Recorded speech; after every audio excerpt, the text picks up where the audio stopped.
Attack!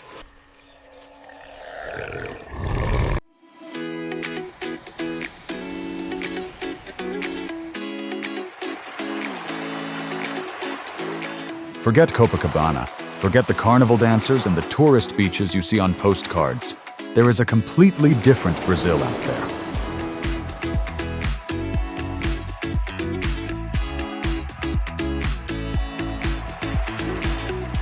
It is a nation built on tens of millions of tons of reinforced concrete and carved out of the most unforgiving jungle on the planet.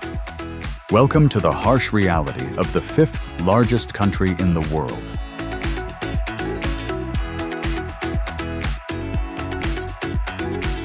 This is a place where man is in a constant and brutal war against nature. Today, we are going to look at a Brazil where industrial mega-projects are swallowed whole by the rainforest.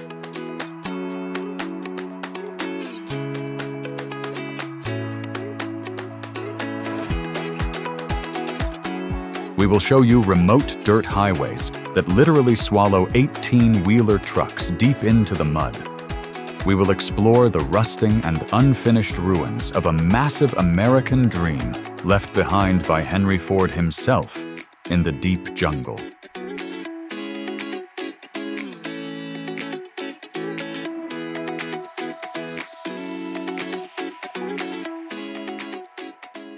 Forget the romanticized images of samba dances, cheering crowds, and pure joy on the soccer pitch.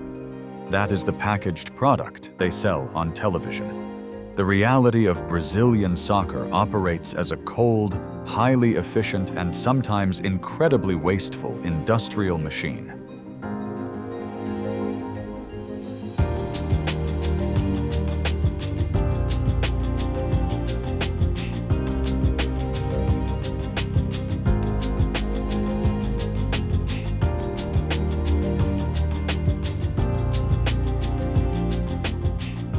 If you want to see one of the most glaring examples of infrastructure mismanagement on the planet, you have to travel deep into the heart of the Amazon jungle to the city of Manaus. In the lead up to the 2014 World Cup, the government decided to build a world-class arena right in the middle of the rainforest. From an engineering and logistical standpoint, it was an absolute nightmare. You cannot simply drive heavy construction materials into Manaus. The massive steel framework, the concrete pylons, and the specialized roof membranes had to be manufactured in Europe, loaded onto ocean-going freighters, shipped across the Atlantic from Portugal, and then dragged slowly up the Amazon River on heavy barges. The sheer transportation costs alone were staggering. The construction required operating massive cranes in 100-degree heat and 100% humidity. By the time the final seat was bolted into place, the Arena da Amazônia had burned through more than $300 million. And for what? The international tournament lasted just 1 month. Exactly 4 matches were played in that stadium. When the television cameras turned off and the global crowds went home, the brutal economic reality set in. Manaus does not even have a top-tier professional soccer team. Today, this $300 million steel and concrete leviathan sits mostly empty, baking in the extreme tropical environment. It costs the local municipality around $2 million every single year just in basic maintenance, keeping the air conditioning running so the locker rooms do not grow toxic mold, and fighting back the aggressive jungle vegetation trying to reclaim the site. Occasionally, it hosts 4th-tier local matches where a few hundred spectators sit scattered inside a stadium built for 44,000 people. It is a textbook white elephant, a rusting monument to horrific urban planning and political ego. But there is a stark, almost cruel contrast to this rotting megastructure. To see the actual economic engine of Brazilian soccer, you have to leave the empty billion-dollar stadiums and walk into the favelas, the sprawling, chaotic slums clinging to the steep hillsides of Rio de Janeiro and São Paulo. Down here, In the suffocating maze of unplastered brick walls and corrugated tin roofs, soccer is not a leisure activity. It is a heavy raw export industry. There are no manicured grass pitches or state-of-the-art training facilities here. You will see young boys playing barefoot on cracked, blistering concrete, kicking deflated balls or taped-up rags.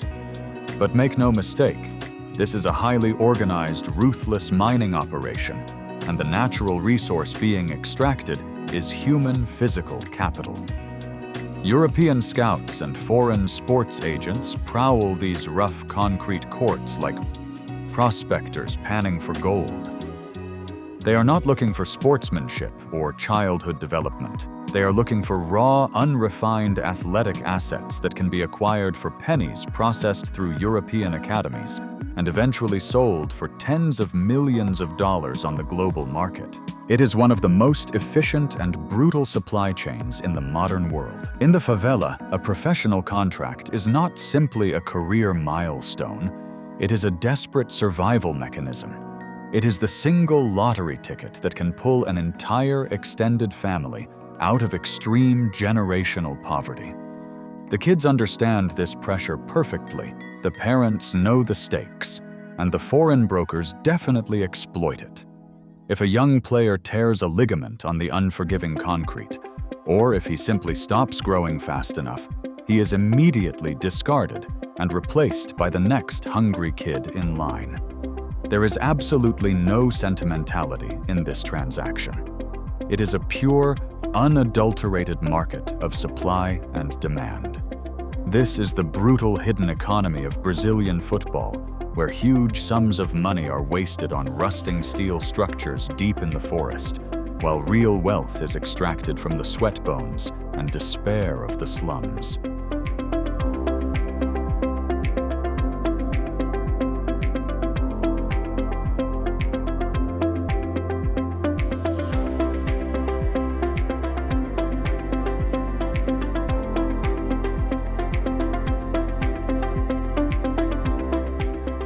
First, let's talk about navigating the vibrant urban centers of Brazil. In the States, we often worry about safety when walking in unfamiliar areas, and in Brazil, that caution remains necessary, but with a different approach. Ride-sharing apps are your best friend. In Rio or Sao Paulo, Uber isn't just a mode of transport, it's a safety shield. Always use the app instead of hailing taxis on the street, as it provides a transparent route and a clear driver profile. A small tip for our community: choose a slightly higher vehicle tier if possible. The cost is still very low compared to the US dollar, but it offers maximum privacy and comfort. When night falls, Brazil becomes mystical and alluring. But this is the time to avoid remote areas or deserted streets in the city center. Stick to busy neighborhoods like Ipanema or squares where locals gather. Avoid carrying overly expensive jewelry or flaunting technology in public places. Remember, our goal is to blend in, not to become a target. Regarding the culture, prepare for your heart to be touched by the warmth of the people. While in the United States, we may be used to a little more personal space, in Brazil, connection is everything. A bright smile and a warm hug are the universal language. No matter where you're from, Brazilians are known for their openness and genuine hospitality. A smile and a simple greeting in Portuguese can open doors that no amount of money can buy. This hospitality creates a sense of belonging, helping you feel welcome and valued in every corner of the country. And of course, we can't forget Carnival. If you want to experience the true essence of Brazil, this is the time to come. Carnival is not just a festival. It's an unforgettable celebration of culture and freedom. In the samba schools of Rio or the street parades of Salvador, you'll witness the magnificence of Brazilian music, dance, and fashion, with everyone coming together in a massive, vibrant celebration of life. It's a chance to see the power of collective creativity where all are invited to participate and revel in the joy of the moment. Brazil has something incredible for everyone, from convenient apps to an open-hearted culture and unforgettable festivals. Come prepared with this knowledge so you can step confidently into the warmth of Brazil's embrace. This is your invitation to experience a life full of joy, confidence, and a sense of belonging. Welcome to Brazil, a land where you are invited to be your authentic self and walk with pride wherever you go.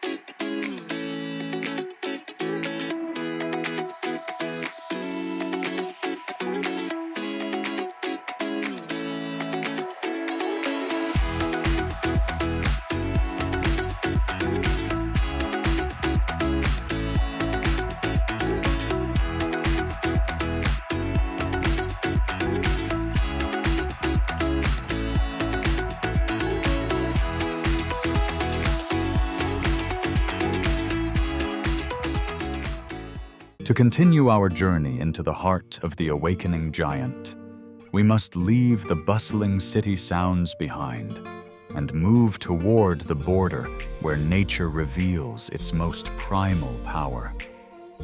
Close your eyes and listen. That is not just the sound of falling water. It is the thunderous roar of ancient gods, a symphony of devastating strength and unyielding beauty. Welcome to Iguazu Falls, one of the greatest natural wonders on the planet, where water does not just flow, it dominates both space and time.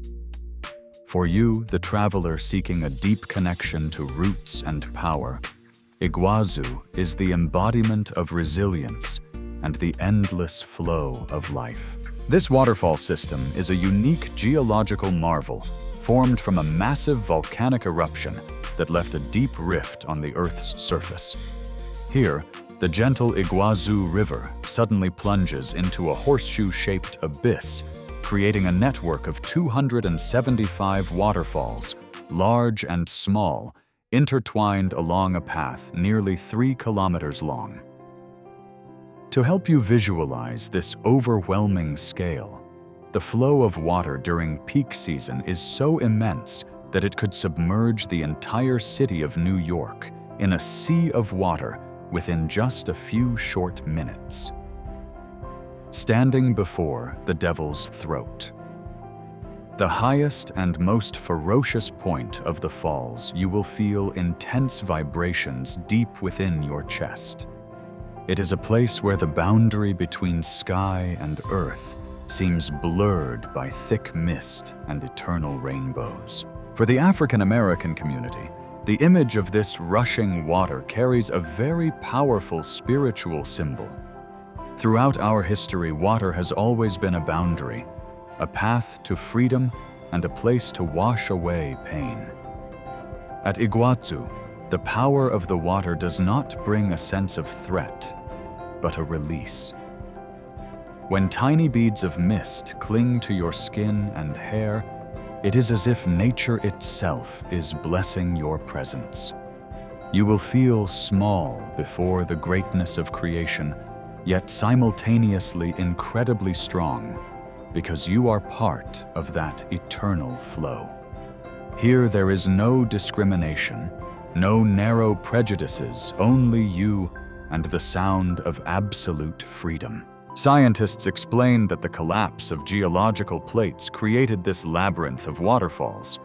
But when you stand there in person, you understand that there are things far beyond scientific explanation.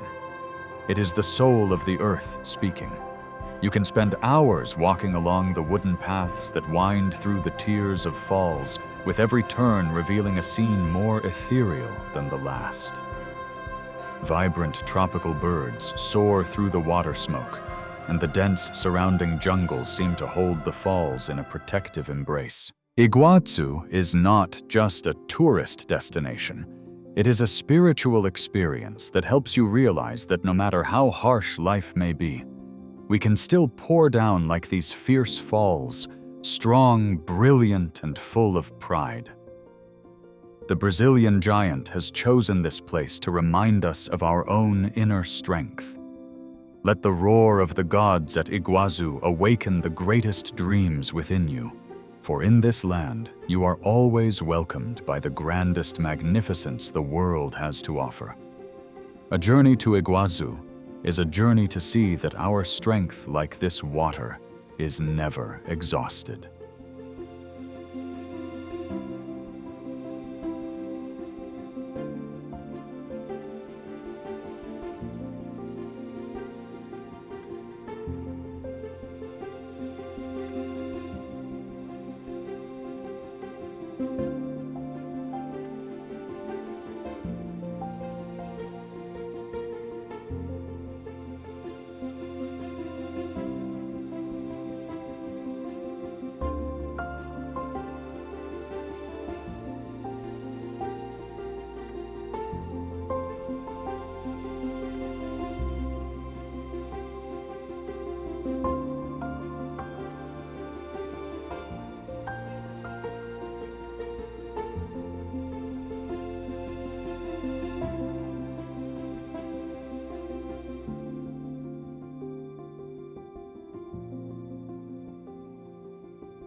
In the 1970s, the Brazilian military government launched an ambitious project to conquer the jungle.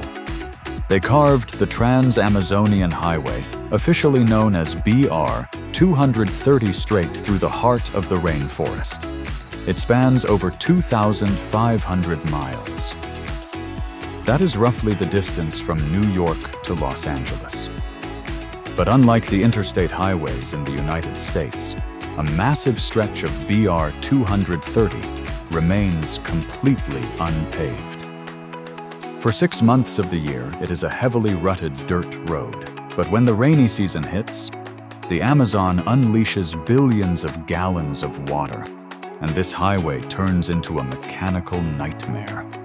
The red clay does not just get slick. It transforms into a thick quicksand, like mud swamp, that can reach depths of 3 to 4 feet. For the truckers hauling critical supplies like diesel fuel grain and heavy construction equipment to remote inland settlements, there is no alternative route. They have to push 40-ton 18-wheelers straight into the sludge. This is where engineering and sheer human stubbornness collide. When a fully loaded semi-truck sinks down to its axles, standard driving techniques are completely useless.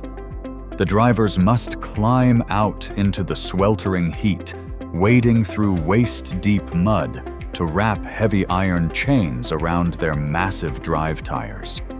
They are fighting for fractions of an inch of traction. When the engines roar and the chained tires still spin helplessly in the muck, they have to rely on raw towing power.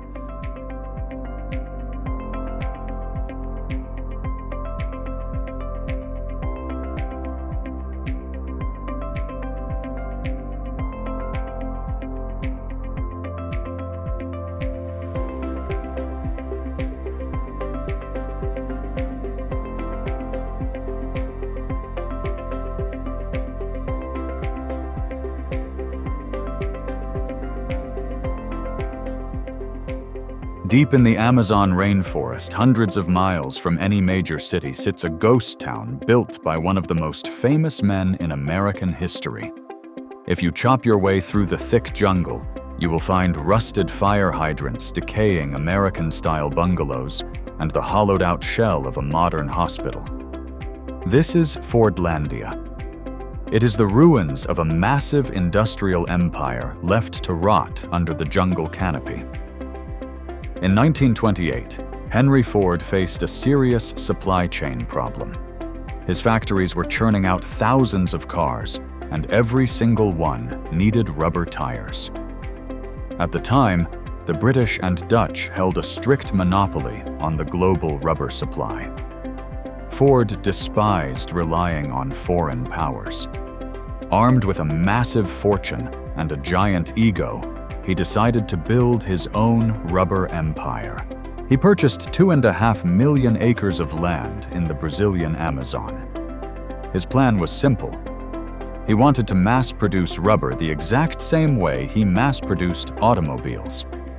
Ford shipped heavy steel structures and massive machinery stamped with "Made in USA" straight down the river. He built a power plant, a modern sawmill, a library, and even a golf course. But Ford did not just want to extract rubber. He wanted to export the Midwestern American lifestyle. He forced the local Brazilian laborers to live by his strict factory rules.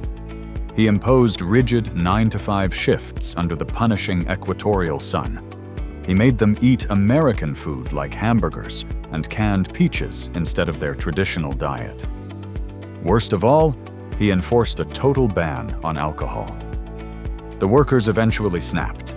A massive riot broke out in 1930, forcing the American managers to flee into the jungle until the Brazilian army arrived to restore order. But the workers were not the primary reason Fordlandia collapsed. The ultimate defeat came from a complete misunderstanding of biology. Ford directed his managers to plant the rubber trees in tight, neat rows, just like an assembly line. In the wild, rubber trees grow far apart. This natural spacing protects them from local pests and diseases. By planting them shoulder to shoulder, Ford created a perfect continuous buffet for South American leaf blight and swarms of caterpillars. The fungus ripped through the dense plantations, wiping out millions of trees in a matter of months. Nature completely dismantled the operation. By 1945, Henry Ford surrendered. He sold the land back to the Brazilian government for a massive loss, totaling around $20 million at the time. He never once stepped foot in his jungle city. Today, the towering concrete pillars and rusted steel gears remain chained to the earth. They stand tall as a cold, silent monument that testifies to the arrogance of industry. You can bring all the money and machinery in the world, but you can't turn the Amazon forest into a production line. The jungle always wins.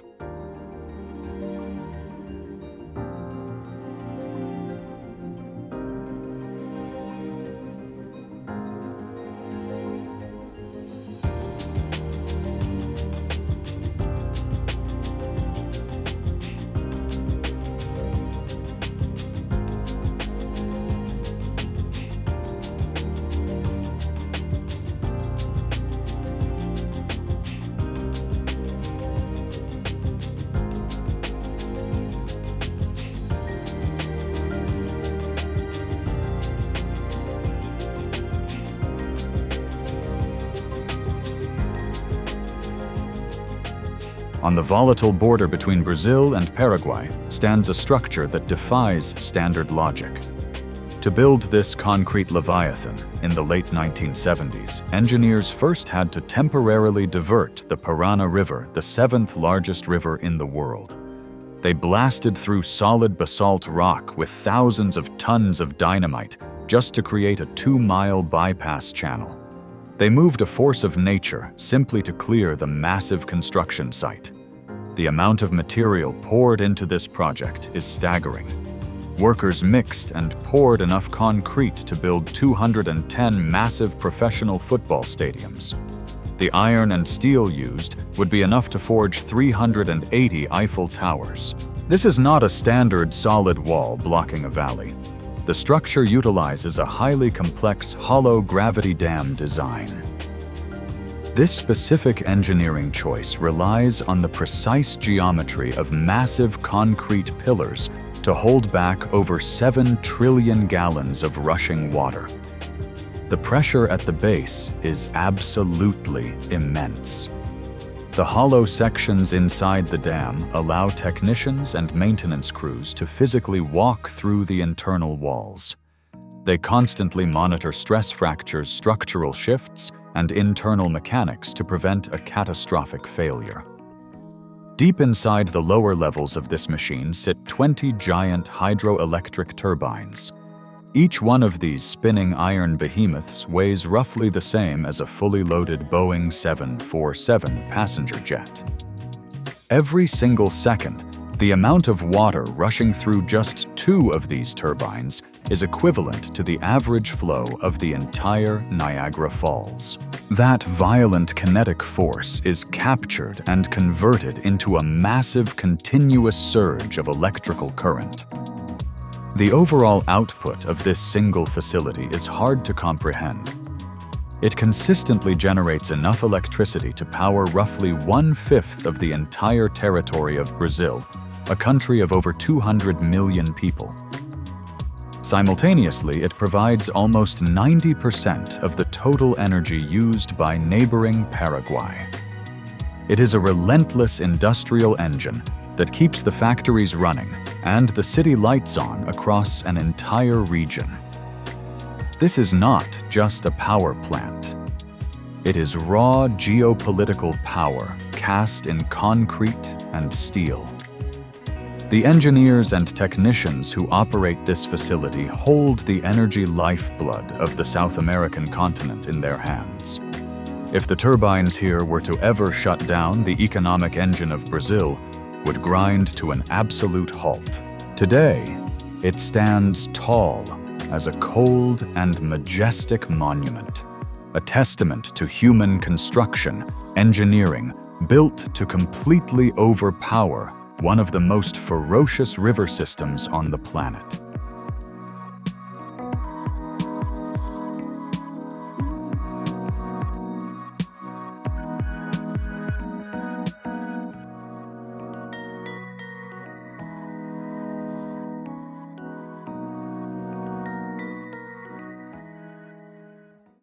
"21 miles off the coast of Sao Paulo sits a piece of land so intensely hostile that the Brazilian Navy has placed it under a permanent and strictly enforced blockade. It is a total military no-docking zone.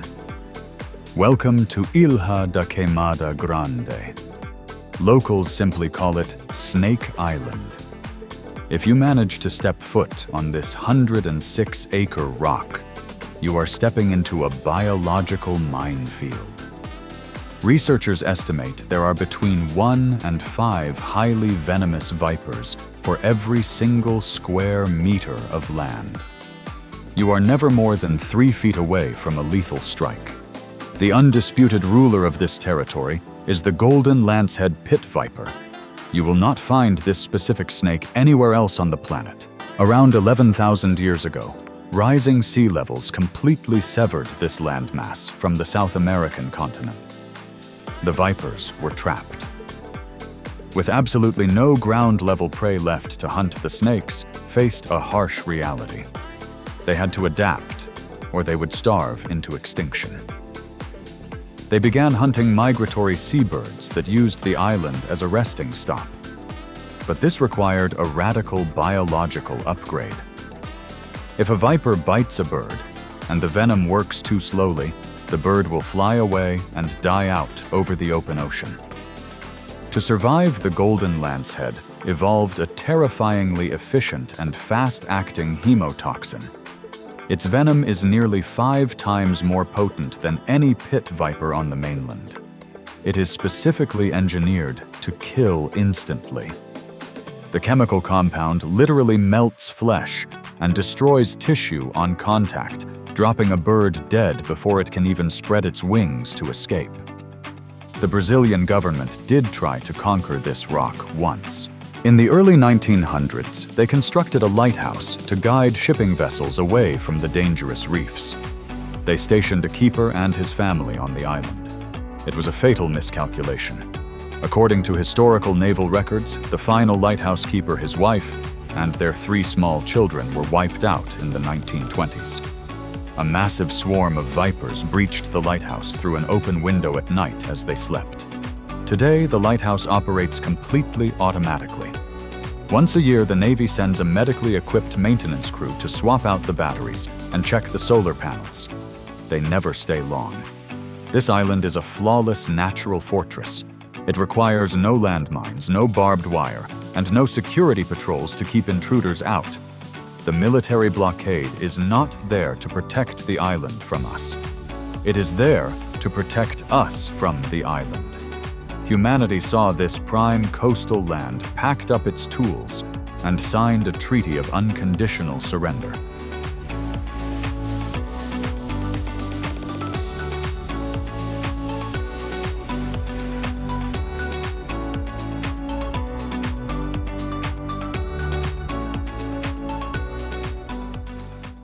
If you walk into a car dealership in the United States to buy a brand new Toyota pickup truck, you expect to pay a fair price for a reliable working vehicle.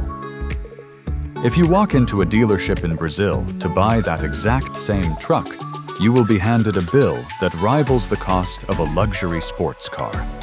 The price tag is often double and sometimes triple what you would pay back home. The same brutal markup applies to a basic smartphone, a computer, or a heavy-duty power tool.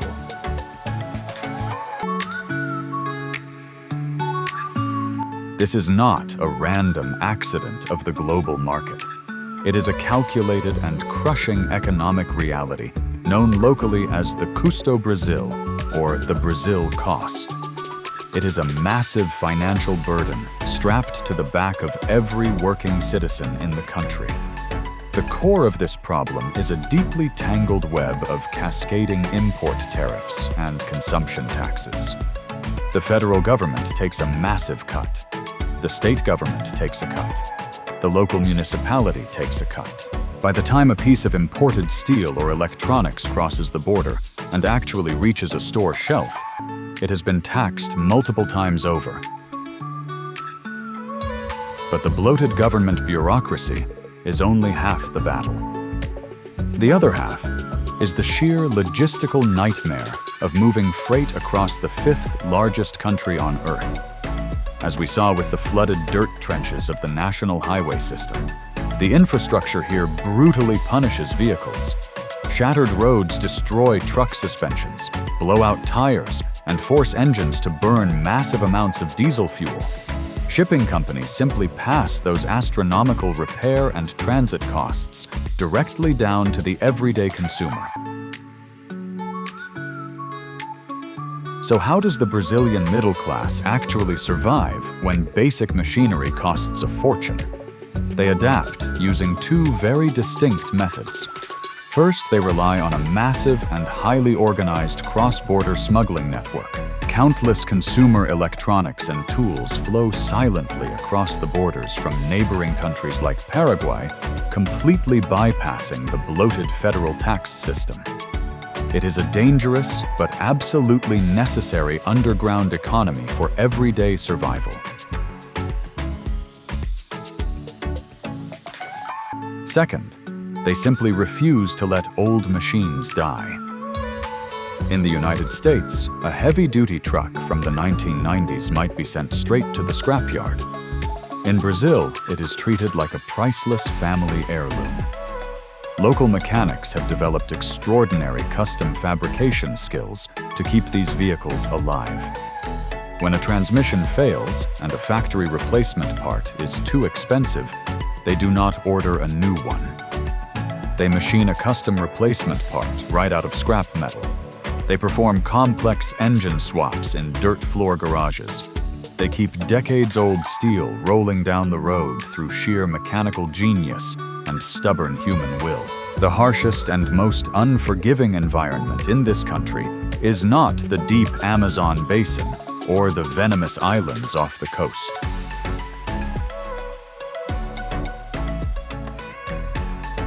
It's local tax laws.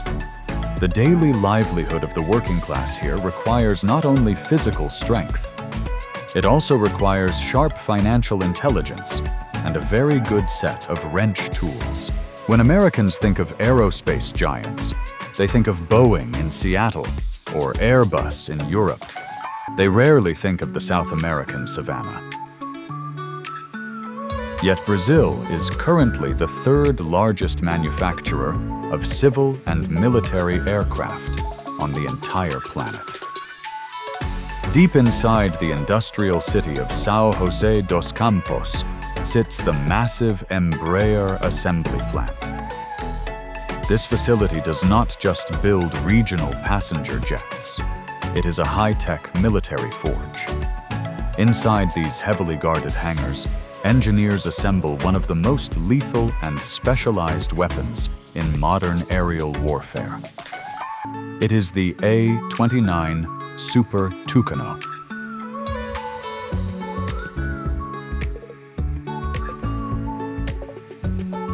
At first glance, a propeller-driven combat plane might seem like a step backward in the age of supersonic stealth jets. But the Super Tucano was purposely engineered for a very specific and dirty job. It is designed to dominate the brutal high-humidity environment of the Amazon basin. Supersonic jets fly far too fast to spot targets hidden under a dense jungle canopy. The Super Tucano operates differently. It is built to fly low and slow, skimming directly over the treetops. Powered by a massive Pratt & Whitney turboprop engine, it shrugs off the heavy tropical air. The aircraft is equipped with advanced thermal imaging systems and laser-guided munitions.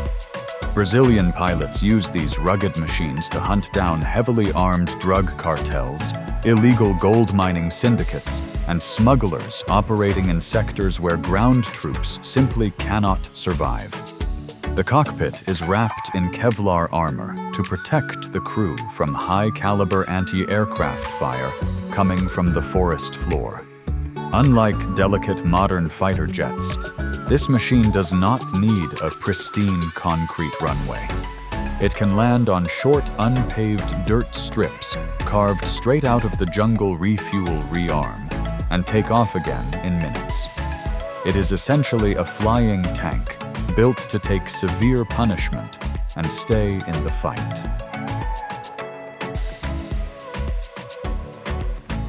The world might know Brazil for its soccer teams and tourist beaches.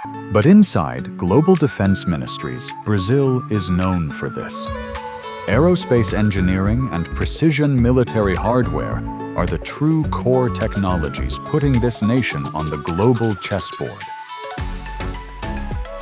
They have turned the pristine, harsh jungle into the ultimate testing ground for world-class combat aviation. Forget the dusty trails of the American West. The most grueling cattle drive on the planet does not happen in a desert. It happens in a flooded swamp. The Pantanal is a massive wetland region in Brazil. For 6 months out of the year, it sits completely underwater. Yet this submerged territory is home to millions of cattle. Moving them requires a specific breed of man. They are called the Pantaneiros.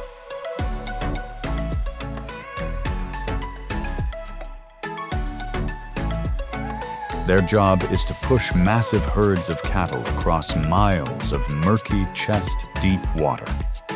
Sometimes they move thousands of head of cattle at once. Modern logistics do not apply here. You cannot load these cows onto a heavy transport truck. The mud will swallow an 18-wheeler in minutes. You cannot herd them with helicopters. The unpredictable tropical weather makes flight operations too dangerous. The only way to move the herd is the traditional way. The Pantaneiros rely entirely on a unique breed of marsh horse. These horses are specially adapted to trudge through deep, thick sludge for 10 hours a day.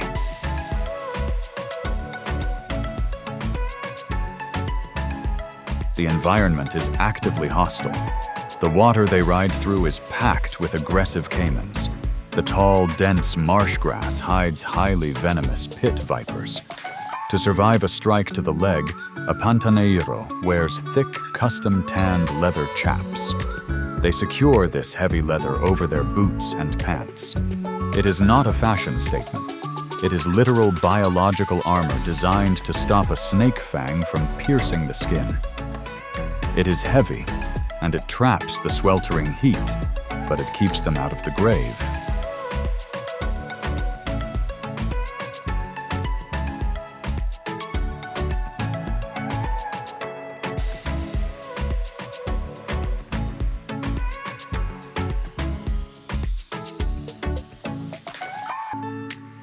Coordination is another massive hurdle. Out in the flooded plains, two-way radios short out from the extreme humidity. Cell phone towers simply do not exist in this region. To communicate across miles of flat flooded terrain, these cowboys use a tool right out of antiquity. They blow into large, hollowed-out conch shells. The deep, low-frequency sound cuts perfectly through the dense tropical air. It allows the riders to signal each other and keep the massive herd moving in a tight, controlled formation. The physical toll is absolute, but the real psychological test comes when the sun goes down. The Pantanal holds the highest concentration of jaguars on Earth. These are apex predators built to hunt in the water. Storybox Audio. As night falls, the cowboys must find small, isolated patches of dry land to make camp. They take turns sleeping in hammocks strung between trees. They keep fires burning high and rifles loaded while listening to the heavy splashes and low growls just past the tree line. It is an exhausting and brutal way to make a living. These men operate miles away from modern medicine or rescue teams. They are men of the 18th century, living completely off the grid in the 21st century.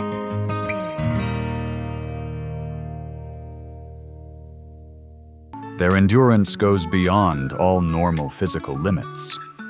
In these deep seas, mental strength is the only thing that matters. If you look at the steep mountainous slopes surrounding Rio de Janeiro, you will see a massive sprawl of red brick and concrete. Most people look at this and see a sprawling slum. But if you look closer at Rocinha, the largest favela in Brazil, you are actually looking at one of the most astonishing feats of rogue engineering on the planet. This is not just a crowded neighborhood. It is a massive self-sustaining machine built entirely by the hands of the people who live there, operating completely outside the control of the government. To understand the scale of this place, you have to throw away everything you know about modern city planning. There are no zoning laws here. There are no architects, no city safety inspectors, and absolutely no blueprints. Yet the residents have managed to construct solid brick and mortar buildings that reach 6 or 7 stories high. They build these towering structures on hillsides with a 45-degree incline. A standard American construction company would demand millions of dollars in surveying and retaining walls just to pour a foundation on this grade. The men of Rocinha do it with hand-mixed concrete, exposed rebar, and raw mechanical intuition. They pour a concrete slab, and when the family grows, they simply build another heavy floor right on top of it. The structures literally lean on each other for load-bearing support, creating a dense, interconnected fortress of concrete that completely defies gravity.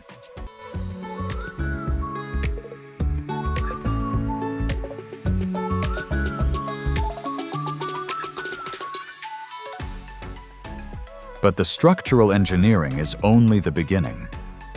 A city of well over 100,000 people requires heavy infrastructure. Because the city government refused to provide basic services, the residents simply built their own. If you look up in these narrow alleyways, you will see the sky blacked out by thousands of tangled electrical wires. This is the Gato system. It is a massive bootleg power grid. Local unlicensed electricians climb utility poles and splice directly into the main city power lines, routing high-voltage electricity straight down into the favela. It is highly dangerous, completely illegal, and absolutely vital. It keeps the refrigerators running and the machinery operating.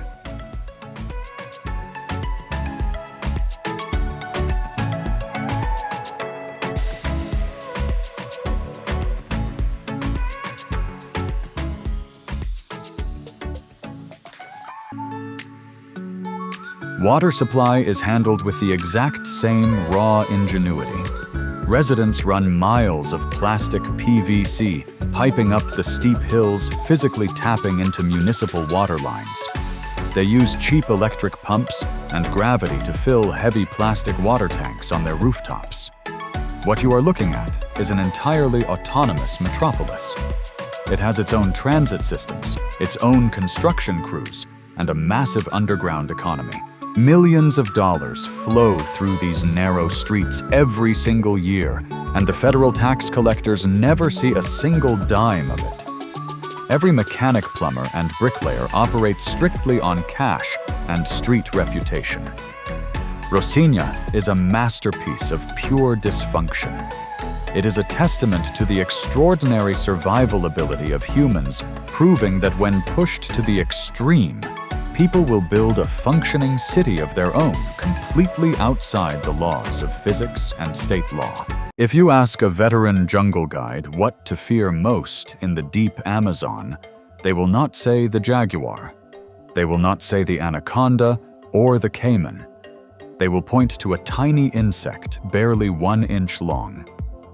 This is the bullet ant.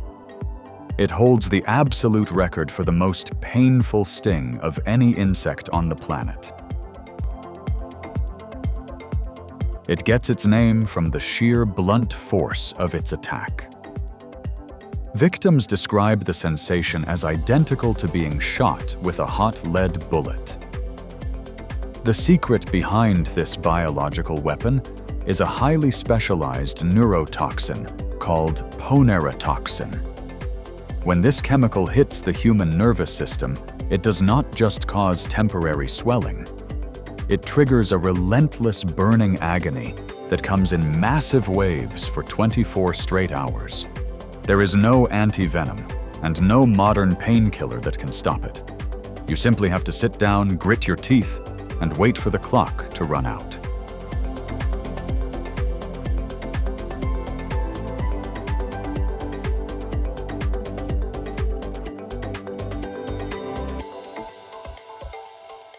For the indigenous Sater Mawe tribe, this insect is not a pest to avoid. It is a highly respected tool. They use the bullet ant to forge their boys into men. In a brutal coming-of-age ritual, tribal elders drug the ants with a natural sedative and weave hundreds of them into a pair of palm leaves shaped like heavy gloves. The stingers face inward. As the ants wake up, they become incredibly aggressive. A teenage boy must place his bare hands inside these gloves and keep them there for 10 full minutes. The physical shock is immediate. The venom causes his hands and arms to become completely paralyzed, while his entire nervous system feels like it is on fire.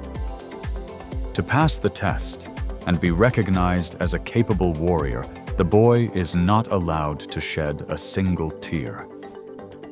He cannot scream. He must endure the ordeal in total silence while performing a traditional dance. What is even more staggering is that he must repeat this exact ritual 20 times over several months before the tribe finally considers him a true man. It is a harsh and calculated experience to the point of causing extreme injuries. The elders understand that the jungle does not forgive weakness, so they train their hunters in mental toughness from a young age. It is a threshold of physical and mental endurance that even the most seasoned warriors in the Western world cannot overcome. Here, A man's courage is measured by extreme pain.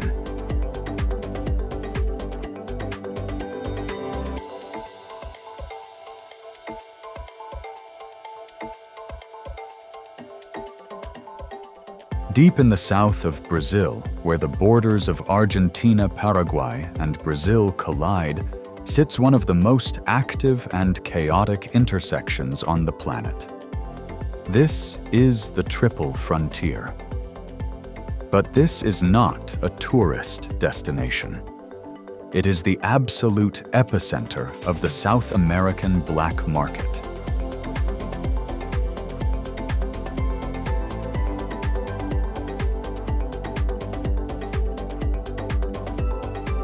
The main artery of this massive underground economy is the Friendship Bridge.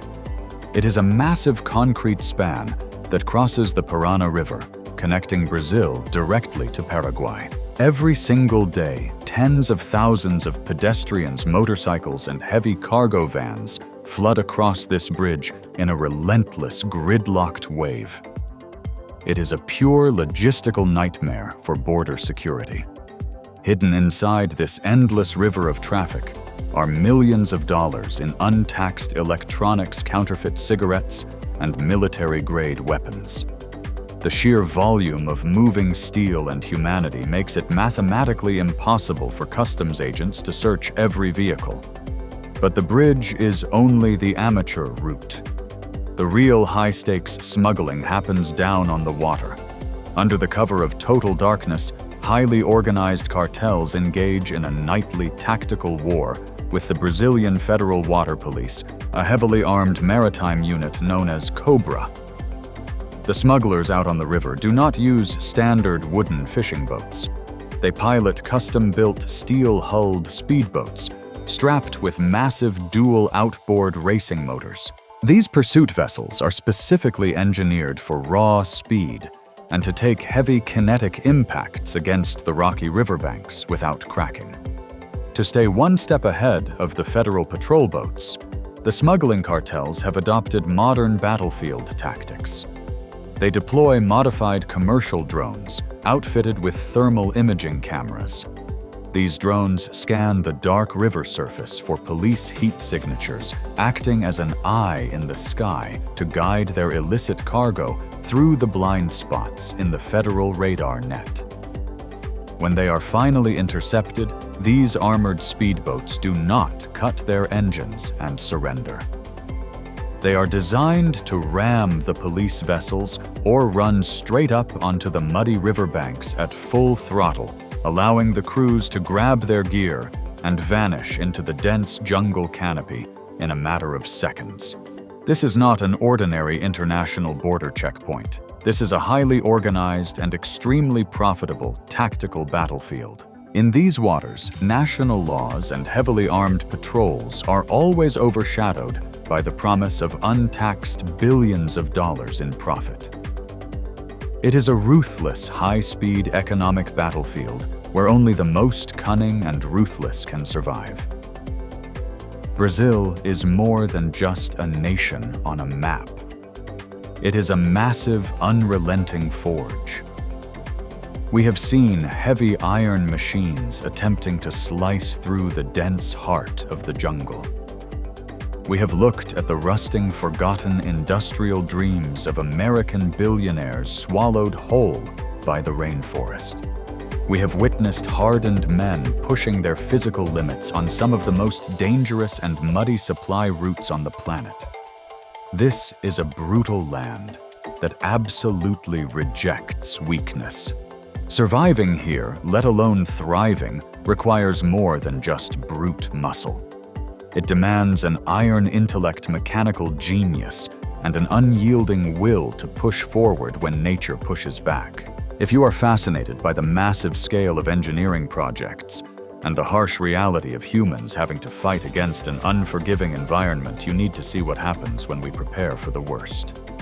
Click on the video on the screen right now to explore the highly secure doomsday shelter located deep beneath the permafrost of Svalbard. Don't forget to hit the subscribe button so you don't miss any other videos exploring the most brutal and fascinating truths our world has to offer. See you next time.